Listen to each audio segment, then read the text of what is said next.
তুমি দান না করে তাকে উত্তম কথা বলে বিদায় করে দিচ্ছ, অথবা তার কোনো আচরণকে তার কোনো কষ্টদায়ক আচরণকে ক্ষমা করে দিচ্ছ, এইটা ওই দান করার চাইতেও বেশি নাকি ইয়াতবাউহা আযা, যে দান করে তুমি মানুষকে খোঁটা দিবা।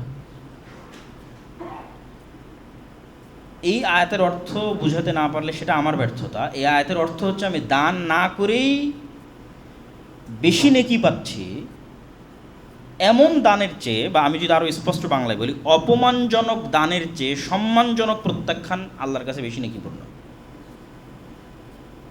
যে আমি একটা দান করলাম, দান করার পরে কথা শোনালাম, মিন সাদাকাতিন ইয়াতবাউহা আযা, কোরআনের আয়াত, দান করলাম, দান করে কথা শোনালাম, এইটার চাইতে বেশি নেকির কাজ দান করলাম না কিন্তু উত্তম ভাষায়, ভদ্র ভাষায় তাকে বিদায় করলাম, অথবা তার পক্ষ থেকে প্রাপ্ত কোনো কষ্টদায়ক আচরণকে ক্ষমা করে দিলাম। ওয়াল্লাহু গনিয়্যুন হালিম, আর আল্লাহ হচ্ছেন অমুখাপেক্ষী এবং সহনশীল। এইটার সাথে এই আয়াতকে আমরা রিলেট করব কী করে? প্রতিটা আয়াতের শেষে যে আল্লাহ তার গুণগুলো বলেন, এটা আয়াতের কথার সাথে কানেক্ট রেখে বলেন। তো এটার অর্থ হচ্ছে যে তুমি, আল্লাহ যদি চান তাহলে তোমার মাধ্যম ছাড়াই যে কোনো দরিদ্র অসহায় মানুষকে তিনি রিজিকের ব্যবস্থা করে দিতে পারেন। গানি, তিনি অমুখাপেক্ষী। তোমার টাকা দিয়ে আরেকজনের ব্যবস্থা করে দিতে হবে, এটার মুখাপেক্ষী আল্লাহ সুবহানাহু ওয়া তাআলা নন। দানের সুযোগ দেওয়ার মাধ্যমে মূলত আল্লাহ তোমার উপরই দয়া করেছে। আর আল্লাহ সুবহানাহু ওয়া তাআলা হালিম, সহনশীল। তোমার কাছে একটা মানুষ বারবার আসলে তুমি বিরক্ত হতে পারো, কিন্তু মানুষ বারবার ভুল করলে আল্লাহ বিরক্ত হয় না। মানুষ বারবার চাইলে আল্লাহ বিরক্ত হন না, বরং আল্লাহ খুশি হন, মানুষের ভুলের উপর ধৈর্য ধরেন। তাহলে যেহেতু তুমি হালিমের বান্দা, সেহেতু তোমারও এই অভ্যাস করতে হবে যে দান গ্রহীতা যদি তোমাকে কষ্ট দেয় অথবা বারবার দান চাইতে আসে, তাহলে উত্তম ব্যবহার করার সবর রাখতে হবে। এটা হলো আয়াতের অর্থের সাথে আল্লাহর গুণের কানেকশন, যে আল্লাহ ওই আয়াতের মধ্যে যে তার এই দুটো গুণ তুলে ধরলেন, যে তিনি অমুখাপেক্ষী, তিনি সহনশীল। তো অর্থ কী? অর্থ হচ্ছে তোমার দানের মুখাপেক্ষী আল্লাহ নন, এটা হলো অমুখাপেক্ষীর অর্থ। আর সহনশীল অর্থ হচ্ছে যেহেতু আল্লাহ নিজে তোমাদের সাথে সহনশীলতা করে, তো তুমি কেন আর এক মানুষের সাথে সহনশীলতা করবে? তাহলে এই আয়াত থেকে আমাদের শিক্ষা কি? পরবর্তীতে কাউকে যদি ফিরিয়ে দিতে চাই, ভিক্ষুক হোক, মিসকিন হোক, মসজিদ মাদ্রাসা হোক, আত্মীয় স্বজন হোক, ভাষা হবে ভদ্র, এবং দান গ্রহীতার পক্ষ থেকে কোনো কষ্ট যদি আমি পাই, তাহলে আমার আচরণ হবে ক্ষমা। তাহলে ওই দানের চেয়ে আমি বেশি নেকি পাবো যে দান করে আমি মানুষকে খোঁটা দিয়েছি। তারপরে আয়াতে আল্লাহ সুবহানাহু ওয়া তাআলা বলছেন, ইয়া আইয়ুহাল্লাযীনা আমানু, হে ইমানদারগণ, লা তুবতিলু সাদাকাতিকুম, তোমাদের দানকে বাতিল করে দিও না, দানের নেকিকে বাতিল করে দিও না, বিল মান্নি ওয়াল আযা, খোঁটা দেওয়ার মাধ্যমে। ওই আগের যে শব্দ দুটো ব্যবহার করেছেন, দুই শব্দ দুটোই। কাল্লাযী ইউনফিকু মালাহু রিআআন নাস, দান করে খোঁটা দিলে তোমার দানের নেকি ওইভাবেই বাতিল হয়ে যাবে যেইভাবে একটা মানুষ লোক দেখানো দান করে। কাল্লাযী ইউনফিকু মালাহু রিআআন নাস, যে মানুষকে দেখানোর জন্য দান করে, ওর দানের নেকি যেভাবে বাতিল হয়ে যাবে, যে মানুষকে দেখানোর জন্য দান করেনি, আল্লাহর জন্যই দান করেছে কিন্তু দানের পরে খোঁটা দিয়েছে, ওর দানের নেকি ওভাবে বাতিল হয়ে যাবে। ওয়ালা ইউমিনু বিল্লাহি ওয়াল ইয়াউমিল আখির, আর তারা আল্লাহ এবং পরকালের উপর ঈমান রাখে না। এই যে দুই ধরনের মানুষের উদাহরণ আল্লাহ দিলেন, যে দান করে খোঁটা দেয় এবং যে লোক দেখানো দান করে, এই দুই ধরনের মানুষ কেন এই আচরণ করে? কেননা আল্লাহ এবং পরকালের প্রতি তাদের অগাধ এবং গভীর বিশ্বাস নাই। যখনই মানুষের পরকাল এবং আল্লাহর প্রতি গভীর বিশ্বাস তৈরি হয়ে যাবে, তখন অটোমেটিক তার দানের মধ্যে থেকে লোক দেখানো হারিয়ে যাবে, এবং অটোমেটিক সে দান করার পর ওই দানকে ভুলে যাবে, কেননা ওই দানের নাকি সে পরকালে চায়, তাহলে তো সে আর মানুষকে খোঁটা দিবে না। তাহলে এই দুইটা রোগের উৎপত্তি কোথায়? আল্লাহর উপর বিশ্বাস এখনও মজবুত হয়নি, আল্লাহকে ভালোভাবে এখনও চিনেনি। ওয়াল ইয়াউমিল আখির, পরকালের উপর বিশ্বাস এখনও মজবুত হয়নি, আল্লাহই বলতেছেন। এবার আল্লাহ বাস্তব উদাহরণ দিচ্ছেন যে যারা এই ধরনের দান করবে তাদের দানগুলো কেমন বাতিল। ফামাসালুহু কামাসালি সফওয়ানিন আলাইহি তুরাব, মনে করো একটা পাথর, যেই পাথরের উপর হালকা মাটির আস্তরণ পড়েছে, মাটির আস্তরণে পাথরটি এমনভাবে ঢেকে আছে, মনে হচ্ছে এটা একটা উর্বর জমি অথবা উর্বর মাটি, মনে হচ্ছে এখানে বীজ রোপণ করলেই ফসল হবে। এবং এই অবস্থা দেখে কৃষক সেখানে বীজ রোপণ করলেও, বীজ ছিটিয়ে দিলেও বীজ ছিটিয়ে দেওয়ার কিছুক্ষণ পরে ঝুম বৃষ্টি, আল্লাহ কোরআনে বলছেন ফাসাবাহু ওয়াবিল, অবিল মানে ভয়ঙ্কর মুষলধারে বৃষ্টি। ঝুম বৃষ্টিতে ওই পাথরের উপরে যে মাটির আস্তরণ ছিল, বীজ সহ মাটির আস্তরণ সরে পড়ে গেল। ফাতারাকাহু সলদা, এখন শুধু পাথর খসখসে রুক্ষ অনুর্বর পাথর হয়ে রইল। তো এই যে আল্লাহ সুবহানাহু ওয়া তাআলা উদাহরণটা দিলেন, এই উদাহরণ দিয়ে তিনি বলছেন লা ইয়াকদিরুনা আলা শাইইম মিম্মা কাসাবু। এই কৃষক যেমন এই পাথরের উপর থাকা মাটির আস্তরণে বীজ রোপণ করে ব্যর্থ হয়ে গেল, বৃষ্টিতে সব ধুয়ে মুছে সাফ হয়ে গেল, মানুষ যখন দান করে খোটা দিবে এবং রিয়াপূর্ণ দান করবে, তখন বাহ্যিক অবস্থাটা এরকমই, বিশাল বড় ব্যানার, সুন্দর ছবি, প্রশংসা, মানুষের স্বীকৃতি, সবাই মনে করছে বিশাল কাজ করতেছে, বাহ্যিক অবস্থাটা এরকমই সুন্দর।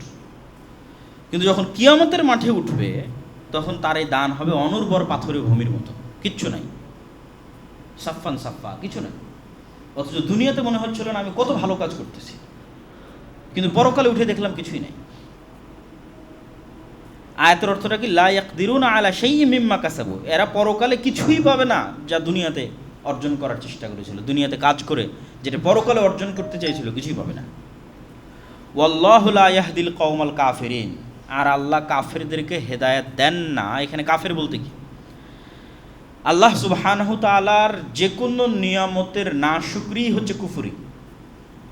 তো আল্লাহ সুবহানাহু তাআলার নেয়ামত হচ্ছে ধন সম্পদ, এই ধন সম্পদের মানুষ বিভিন্নভাবে কুফরি করতে পারে। দান না করে কৃপণতা অবলম্বন করা, এটাও কুফরি। দান করে খোটা দেওয়া, এটাও কুফরি। লোক দেখানো দান করা, এটাও কুফরি। আল্লাহু লা ইয়াহদিল কওমাল কাফিরিন, যারা এই ধরনের কুফরিতে লিপ্ত, আল্লাহ তাদেরকে হেদায়েত দেবেন না। আয়াতের শেষের যে বাক্য থাকবে তার সাথে পুরো আয়াতের একটা কানেকশন থাকবে। তাহলে এই আয়াত থেকে আমরা কি শিখলাম? যে আমাদের দান যদি লোক দেখানো হয়, তাহলে সেই দান এইভাবে বাতিল হয়ে যাবে। এই জন্য আমাদের একটা দানের অংশ অবশ্যই গোপন থাকতে হবে। এটা হলো এই আয়াত থেকে শিক্ষা।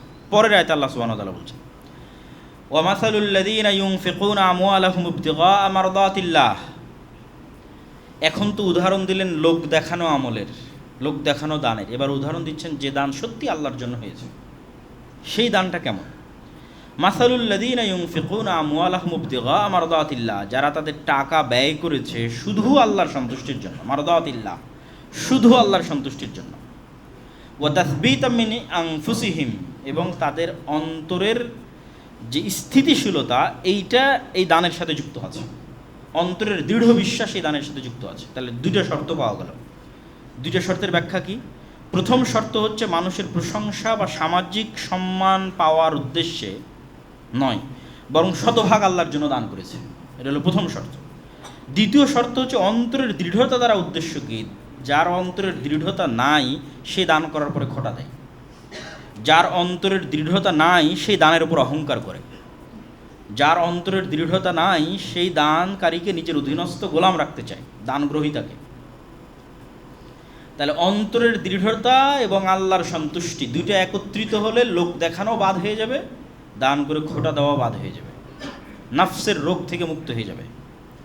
তথা দান শুধু টাকার পরীক্ষা নয়, বরং দাতার চরিত্র এবং দাতার অন্তরের পরীক্ষা। দুই পরীক্ষা দিয়ে পাশ করতে হবে।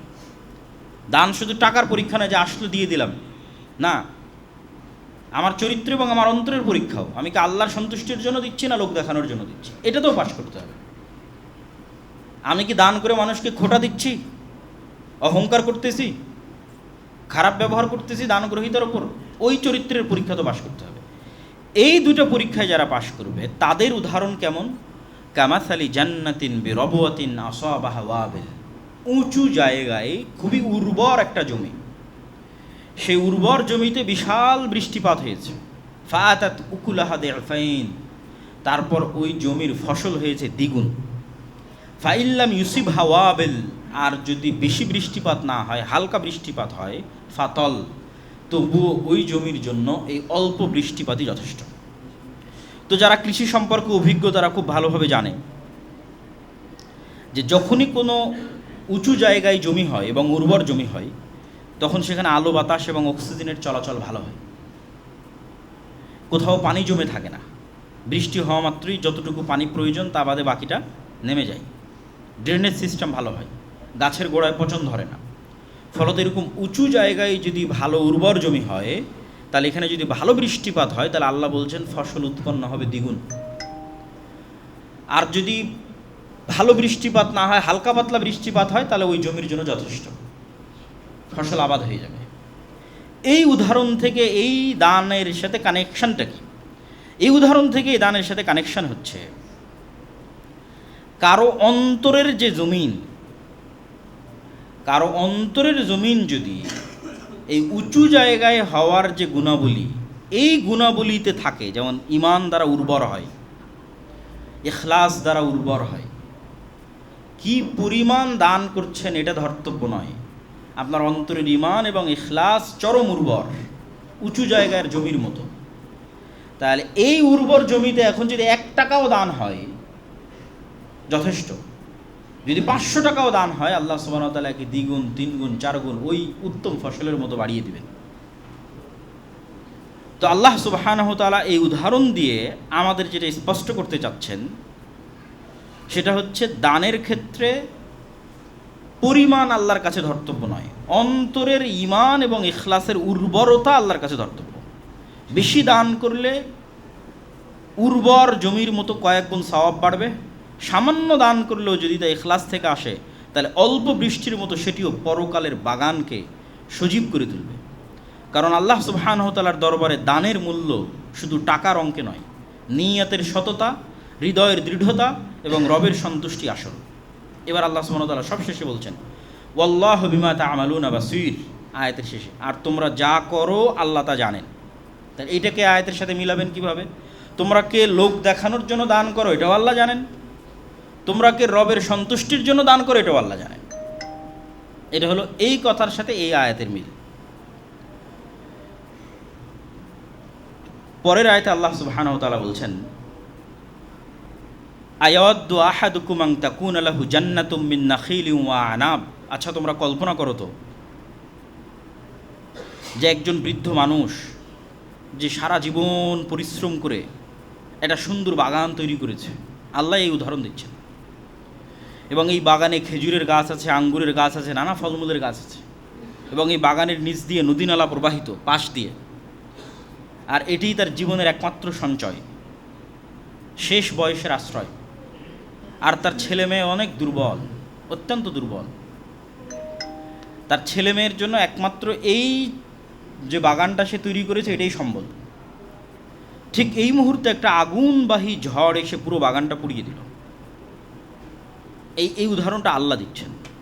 এই উদাহরণের অর্থ কি? উদাহরণের অর্থ হচ্ছে যদি এই বৃদ্ধ মানুষটি যুবক বয়সে এই ঘটনা ঘটত তাহলে সে আবারও চেষ্টা করে এরকম একটা বাগান তৈরি করতে পারত, কিন্তু এমন সময় এই আগুন এসে পুড়ে দিল যখন সে বার্ধক্যে পৌঁছে গেছে, শয্যাশায়ী, মৃত্যু শয্যায় শায়িত। এখন আর নতুন করে তার পক্ষে বাগান তৈরি করা সম্ভব নয়, আর তার সন্তানেরাও দুর্বল। তাহলে এই ক্ষতিটা কতটা ভয়াবহ তোমরা কি চিন্তা করতে পারো? এই কথা আল্লাহ সুবহানাহু ওয়া তাআলা কোরআন মাজিদে উদাহরণ দিয়ে বলতেছেন। তো এই উদাহরণের সাথে আমাদের দানের আলোচনায় আল্লাহ সুবহানাহু ওয়া তাআলা কি বুঝাতে চাচ্ছেন? আল্লাহ বুঝাতে চাচ্ছেন যে পরকালে নেক আমল হারিয়ে ফেলা এর চাইতে বেশি ভয়াবহ। আমি বার্ধক্য বয়সে আমার পুরো ব্যবসায়িক সাম্রাজ্য ধ্বংস হয়ে গেল, আমার পুরো কৃষি জমি ধ্বংস হয়ে গেল, এটা যতটা ভয়াবহ, পরকালে আমি আমার দুনিয়ার নেকি হারিয়ে ফেললাম এটার চেয়ে বেশি ভয়াবহ। দুনিয়াতে সালাত আদায় করেছি, সিয়াম পালন করেছি, দাওয়াতি কাজ করেছি, প্রতিষ্ঠান করেছি, মানুষকে সাহায্য করেছি, কিন্তু রিয়া, অহংকার, খোটা, মানুষের মনে আঘাত, জুলুম, এগুলো দিয়ে আমার এই আমলের বাগানকে আমি পুড়িয়ে দিয়েছি। দুনিয়াতে ক্ষতিগ্রস্ত হলে মানুষ নতুন করে চেষ্টা করতে পারে, কিন্তু মৃত্যু এসে গেলে নতুন করে আমল করার আর সুযোগ থাকে না, পরকাল থেকে পৃথিবীতে ফিরে আসার আর সুযোগ থাকে না। যে আমলের উপর ভরসা করেছিল সে, যে আমলের উপর ভরসা করে সে যে তার মৃত্যু সজ্জায় দেখতেছে তার পুরো বিজনেস ইন্ডাস্ট্রি পুড়ে গেল, অথবা তার পুরো কৃষি জমি পুড়ে ধ্বংস হয়ে গেল। এই আয়াত শুধু দানের জন্য, দানের ব্যাপারে নয়, সকল নেক আমলের ব্যাপারে আল্লাহ সুবহানাহু ওয়া তাআলার পক্ষ থেকে সতর্কতা। যে শুধু নেক আমল করেই তুমি ক্ষান্ত হয়ে গেলে না, ওই নেক আমলকে রক্ষাও করতে হবে। কী থেকে রক্ষা করতে হবে? রিয়া, অহংকার, জুলুম, মানুষকে কষ্ট দেওয়া, এগুলো থেকে বাঁচানোর মাধ্যমে ওই নেক আমলটাকে রক্ষা করতে হবে, যাতে পরকালে উঠে না দেখো যে পুরে ছাই হয়ে গেছে, কেন তখন আর ফিরে এসে আমল করার সুযোগ থাকবে না। এই আয়াত থেকে আমরা কি শিখব? এই আয়াত থেকে আমাদের জন্য যেটা শিখার সেটা হচ্ছে আমরা এমন একটা আমল চিন্তা করি, যে আমল আমি করি কিন্তু ওই আমলটা আমারই কোনো আর এক আমলের কারণে নষ্ট হয়ে যাচ্ছে, এবং ওই আমলটাকে আমি কিভাবে বাঁচিয়ে রাখবো এটার পরিকল্পনা করি, যেন পরকালে আমার এই আমল ধ্বংস না হয়ে যায়। তারপরে আল্লাহ সুবহানাহু ওয়া তাআলা বলছেন, সবই দান কেন্দ্রিক আয়াত, ধারাবাহিক সূরা বাকারায়, ইয়া আইয়ুহাল্লাযীনা আমানু আনফিকু মিন তাইয়্যিবাতি মা কাসাবতুম। এতক্ষণ মোট 4টা উদাহরণ দিয়েছেন আল্লাহ সুবহানাহু ওয়া তাআলা। এতক্ষণ একটা উদাহরণ দিয়েছিলাম, সর্বপ্রথম জমিতে বীজ রোপণ করলো, 700টা হলো, যেন পরকালে বীজ রোপণ করলো আল্লাহ আরও বাড়িয়ে দিবে। 2 নম্বর উদাহরণ দিয়েছি আমরা কি, কেউ নিষ্ঠার সাথে দান করলো, যেন উঁচু উর্বর জমি, অল্প বৃষ্টিপাত হলেও যথেষ্ট, বেশি বৃষ্টিপাত হলে কয়েক গুণ বাড়িয়ে দিবে।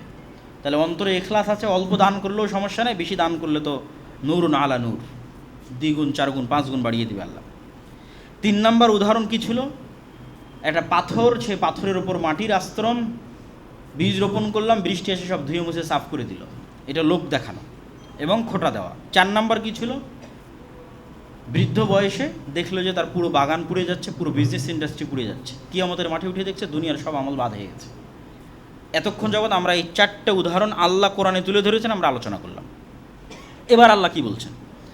এবার আল্লাহ সুবহানাহু ওয়া তাআলা দান যে করবেন, আপনার সম্পদটা কেমন হওয়া উচিত, কি থেকে দান করবেন সেটার কথা বলছেন। ইয়া আইয়ুহাল্লাযীনা আমানু, হে ইমানদারগণ, আনফিকু, দান করো, মিন তাইয়্যিবাতি মা কাসাবতুম, তোমাদের উত্তম অর্জন থেকে, তোমাদের যে উত্তম রিজিক আছে সেটা থেকে দান করো। মিম্মা খারাজনা লাকুম মিনাল আরজ, আর তোমাদেরকে আমি আল্লাহ মাটি থেকে যা উৎপাদন করে শস্য দানা দিয়েছি সেটার থেকে দান করো। ওয়ালা তায়াম্মামুল খাবিসা মিনহু তুনফিকুনা ওয়ালাস্তুম বিআখিযি, এত নিকৃষ্ট পচা ধচা অকেজো জিনিস দান করিও না যেটা তোমাদেরকে দিলে তোমরা নিজেরাই নিবে না। তোমাদেরকে যদি দেওয়া হয় তাহলে তুমি নাক সিটকাবা, আং তুগমিদু ফি, মানে নাক সিটকানো, চোখ বন্ধ করে আসা। ওয়া আলামু, আর জেনে রাখো, আন্নাল্লাহ গানিয়ুন হামিদ, আল্লাহ মুখাপেক্ষী এবং আল্লাহ চির প্রশংসিত, সদা প্রশংসিত। তো এই আয়াতের মধ্যে আল্লাহ সুবহানাহু ওয়া তাআলা তাইয়্যিবাত, উত্তম, উত্তম মানে 2 দৃষ্টিতে উত্তম হতে হবে। এক, হালাল, হারাম ইনকাম, চুরি করা, ডাকাতি করা, দুর্নীতি করা, মিথ্যা বলে ইনকাম করা, অবৈধ উপায়ে ইনকাম করা, সুদের মাধ্যমে ইনকাম করা আল্লাহ গ্রহণ করবেন না দান, কারণ আল্লাহ নিজে পবিত্র, তিনি গ্রহণ করবেন না।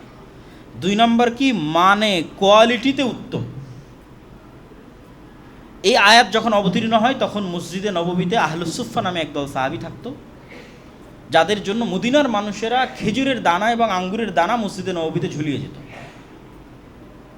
তো এমনও মানুষ এই কাজ করত যে তার খেজুরগুলোর মধ্যে যেটা একটু হালকা পচা পচা ভাব হয়েছে, আঙ্গুরগুলোর মধ্যে যেটা হালকা পচা পচা ভাব হয়েছে, ওগুলো এসে এখানে ঝুলিয়ে দিয়ে যেত। তখন আল্লাহ সুবহানাহু ওয়া তাআলা আয়াত অবতীর্ণ করে বললেন, যেটা যদি পাল্টা তোমাকে দেওয়া হয় তুমি নিবা না। তাহলে দান মানে তোমার ডাস্টবিন নয়, দান মানে তোমার অপ্রয়োজনীয় জিনিস ফেলে দেওয়ার জায়গা নয়, তোমার অপ্রয়োজনীয় কাপড় চোপড় বা ইত্যাদি ফেলে দেওয়ার জায়গা না। দান মানে তোমার সর্বোত্তমটা দিতে হবে, মিন তাইয়্যিবাতি মা কাসাবতুম, হালাল এবং তোমার প্রিয় উত্তমটা দিতে হবে।